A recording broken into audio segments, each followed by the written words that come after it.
Audio Jungle.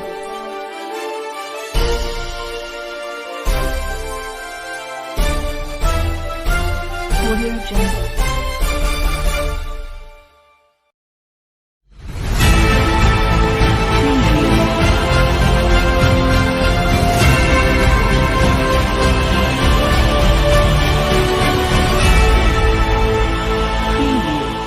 जैसे कि बहुत ही हॉट सीट मानी जाती है उत्तर प्रदेश विधानसभा में महोना की ये लखनऊ पूर्वी सीट।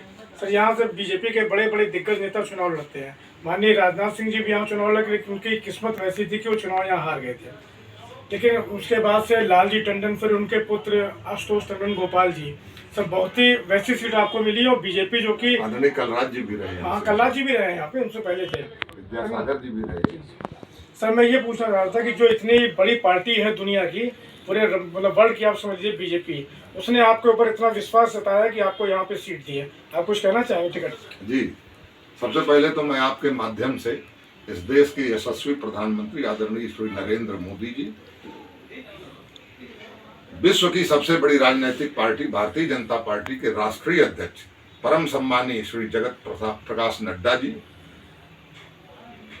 भारत के यशस्वी रक्षा मंत्री और लखनऊ लोकसभा संसदीय निर्वाचन क्षेत्र का प्रतिनिधित्व कर रहे परम आदरणीय हम सब के संरक्षक सम्मानित श्री राजनाथ सिंह जी, और इस प्रदेश के लोकप्रिय मुख्यमंत्री परम आदरणीय योगी आदित्यनाथ जी महाराज का हृदय से आभार व्यक्त करूंगा कि मुझ जैसे सामान्य कार्यकर्ता को उन्होंने लखनऊ पूर्व जैसी प्रतिष्ठित विधानसभा सीट की जनता का सेवा करने का अवसर प्रदान किया, मुझ जैसे सामान्य कार्यकर्ता पर भरोसा जताया।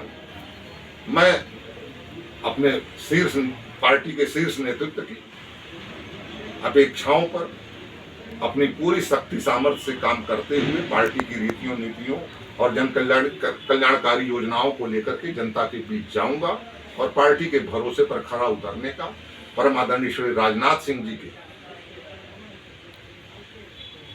नेतृत्व में काम करूंगा और उनके द्वारा जो इस क्षेत्र के विकास के लिए अनेक प्रकार की योजनाएं चलाई गई हैं, उन सब को जनता के बीच में जन जन तक पहुंचाने के लिए पूरी निष्ठा से काम करूंगा। यही मेरा संकल्प है, यही मैं पार्टी की को और क्षेत्र की जनता को अपनी तरफ से आश्वासन देना चाहता हूँ। आश्वासन आप दे रहे हैं क्षेत्र की जनता को, लेकिन मैं ये जानना चाहता हूँ कि कोई नई चीज़ आप लेकर के आएंगे जिससे जनता आपकी बातों से या काम से प्रभावित हो?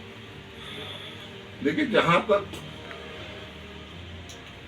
नई चीज लेकर आने का सवाल है, इस विधानसभा में ही नहीं पूरे देश में आदरणीय प्रधानमंत्री नरेंद्र मोदी जी द्वारा जितने प्रकार की भी जनता की मूलभूत समस्याएं होती थी, उन सब का निदान अपने पहले कार्यकाल में ही कर दिया गया हो। चाहे वो लोगों को सरकारी आवास देने का काम हो, पक्का मकान देने का काम हो, चाहे वो शुद्ध पेयजल देने का काम हो, चाहे घर घर बिजली देने का काम हो, चाहे महिलाओं के सम्मान की रक्षा के लिए जो उन्हें खुले में शौच जाना पड़ता था, उस अपमानजनक स्थिति से मुक्ति दिलाने के लिए घर घर मुफ्त शौचालय देने का काम हो, लोगों के स्वास्थ्य की चिंता करना, आयुष्मान भारत कार्ड बनाना, बहुत ही सस्ते दर पर जनौषधि केंद्र खुलवाना, इस प्रकार के तमाम कार्य आदरणीय प्रधानमंत्री मोदी जी ने जितनी प्रकार की बुनियादी आवश्यकताएं हो सकती हैं, जिनके लिए देश का आम नागरिक, देश का साधारण नागरिक, देश का गरीब हमेशा इतने वर्षों से परेशान था, वो उन्होंने एक पहले कार्यकाल में ही सबकी पूर्ति कर दी। और दूसरे कार्यकाल में उन्होंने जो देश का सम्मान बढ़ाने का, देश का गौरव बढ़ाने का, देश की आस्था का सम्मान करने का कार्य था, वो सारे काम कर डाले हैं। जितने घोषणा पत्र, लोक संकल्प पत्र के जितने वायदे थे, सब भारतीय जनता पार्टी ने पूरा किया है। जहां तक इस क्षेत्र के विकास की का बात है, लखनऊ में, उत्तर प्रदेश में परम आदरणीय योगी आदित्यनाथ जी की सरकार ने जो सुरक्षा, सुशासन और विकास का मॉडल प्रस्तुत किया है, आज प्रदेश में जो अमन चैन का माहौल है, आस्था और अर्थव्यवस्था सुदृढ़ हुई है, आस्था का सम्मान हो रहा है, प्रदेश में अमन और शांति है। उत्तर प्रदेश आज सरप्लस रेवेन्यू स्टेट बना है, जो बीमारू और जो उपद्रव प्रदेश के नाम से जाना जाता था, आज वो रेवेन्यू सरप्लस स्टेट बना है। जो विकसित भारत की परम आदरणीय मोदी जी की संकल्पना है, उस संकल्पना को पूरा करने में देश के ग्रोथ इंजन का काम आज उत्तर प्रदेश कर रहा है। उत्तर प्रदेश के सुशासन, विकास और सुरक्षा के मॉडल की देश ही नहीं पूरे विश्व में प्रशंसा हो रही है।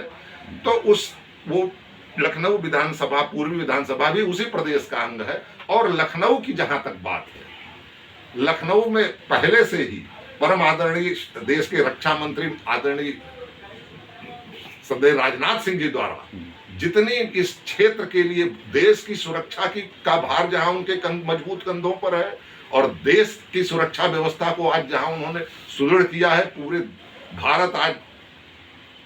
भारत के सामने आज सुरक्षा को लेकर कोई चुनौती नहीं है। भारत हर चुनौती का डटकर मुकाबला देने में सक्षम हुआ है, सुरक्षा के मामले में, बाह्य सुरक्षा के मामले में। वहीं उनका दिल रात दिन लखनऊ के लिए धड़क रहा है। और अपने पहले कार्यकाल में जहां एक आम सांसद को अपने क्षेत्र के विकास के लिए प्रतिवर्ष 5 करोड़ की निधि मिलती है और 5 वर्ष में उसको 25 करोड़ की निधि मिलती है, पिछले कार्यकाल में उन्होंने 25,000 करोड़ की अवस्थापनाओं सुविधाओं से लखनऊ का विकास किया है। और इस कार्यकाल में, गत कार्यकाल में तो उन्होंने 50,000 करोड़ से भी अधिक की विकास योजनाएं लखनऊ में ला करके लखनऊ का आमूल चूल परिवर्तन करके इसे अत्याधुनिक हाईटेक सिटी बना दिया है। जो पूरा बढ़ती आबादी के दबाव के कारण जो लखनऊ में जनघनत्व इतना तेजी से बढ़ा, अन्य शहरों से भी लोग आकर के हर आदमी ने लखनऊ में रहने का जो सिलसिला शुरू किया, तो लखनऊ की व्यवस्था चरमराने लगी। लखनऊ की यातायात व्यवस्था चरमरा गई थी। लखनऊ में रहने को उन्होंने 2 काम ऐसे कर दिए। एक तो फ्लाईओवर का पूरे शहर में उन्होंने जाल बिछा दिया, जिससे यातायात का दबाव कम हुआ। एक स्थान से दूसरे स्थान तक पहुंचने में समय की बचत हुई, ईंधन की बचत हुई। आज मिनटों में आदमी शहर के एक छोर से दूसरे छोर तक इन फ्लाईओवर्स के माध्यम से पहुंच जा रहा है। यातायात के दबाव से पूरा जनपद मुक्त हो गया, पूरा शहर मुक्त हो गया। इसी तरह से आबादी के दबाव के कारण जो लखनऊ में समस्या पैदा हुई थी, 105 किलोमीटर की आउटर रिंग रोड बनवाकर उन्होंने आज लोकार्पित कर दिया लखनऊ की जनता के लिए। अब